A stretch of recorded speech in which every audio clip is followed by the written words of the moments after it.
আমরা গোপালগঞ্জের নাম বদলাইতে আসি নাই।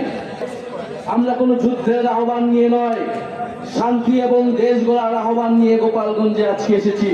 মুজিববাদীরা আজকে বাধা দিয়েছে, বাধা দিলে বাঁধবে লড়াই। সেই লড়াইয়ে জিততে হবে এবং সেই লড়াই আমরা জিতেছিলাম। বাধা দেওয়া হতো, যদি যে ধরনের ভয় ও আতঙ্ক তৈরি করা হয়েছে সেটা যদি না করা হতো, গোপালগঞ্জের সাধারণ জনতা এখানে লোকারণ্য করে ফেলত। আপনারা যারা দূর থেকে শুনছেন, আপনারা দূর থেকে শুনছেন, প্রিয় গোপালগঞ্জবাসী, আমরা আজকে গোপালগঞ্জে এসেছিলাম দেশ গড়তে জুলাই পদযাত্রা কর্মসূচি নিয়ে। আমরা কোনো যুদ্ধের আহ্বান নিয়ে নয়, শান্তি এবং দেশ গড়ার আহ্বান নিয়ে গোপালগঞ্জে আজকে এসেছি।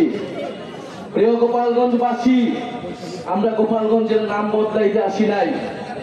আমরা এসেছি ভবিষ্যৎ বাংলাদেশে, এই নতুন বাংলাদেশে গোপালগঞ্জ মানুষের অধিকার যাতে রক্ষা করা হয় সেই প্রতিশ্রুতি দিতে। প্রিয় গোপালগঞ্জবাসী, মুজিববাদীরা আজকে বাধা দিয়েছে। গণ অভ্যুত্থানের মধ্যে আমরা বলেছিলাম বাধা দিলে বাঁধবে লড়াই। সেই লড়াইয়ে জিততে হবে এবং সেই লড়াই আমরা জিতেছিলাম। আজকে আবারও বাধা দেওয়া হয়েছে, দ্বিগুণ গতিতে এর জবাব আমরা দিব ইনশাআল্লাহ। প্রিয় গোপালগঞ্জবাসী, আপনারা যারা এই গণ অভ্যুত্থানের পক্ষে রয়েছেন, নতুন বাংলাদেশের পক্ষে রয়েছেন, আপনাদেরকে দায়িত্ব নিতে হবে এই গোপালগঞ্জ যেন মুজিববাদীদের আশ্রয় কেন্দ্র হয়ে উঠতে না পারে।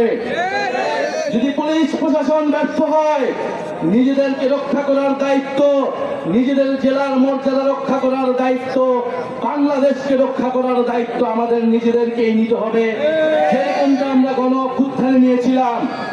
প্রিয় গোপালগঞ্জবাসী, আমরা আজকে যেটুকুই বলতে এসেছি, গোপালগঞ্জ নামে এই বাংলাদেশে, সামনের বাংলাদেশে কোনো বৈষম্য হবে না। For more updates, follow us on Facebook, subscribe our YouTube channel, get the latest update on www.daily-sun.com.